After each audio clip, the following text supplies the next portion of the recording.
Hello, I am Stuart. Here in the video, we will share the details of the Fall Guys error code 200_027.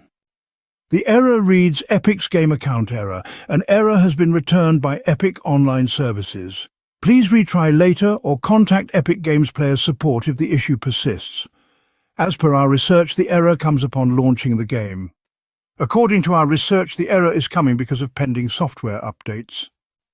To deal with the error, we first advise you to check if you need to update the Fall Guys. If so, then install the pending update and check for the error.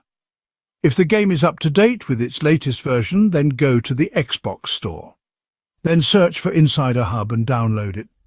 Then join the Xbox Update pre-release. Once done, check if the error still comes. Thanks for watching.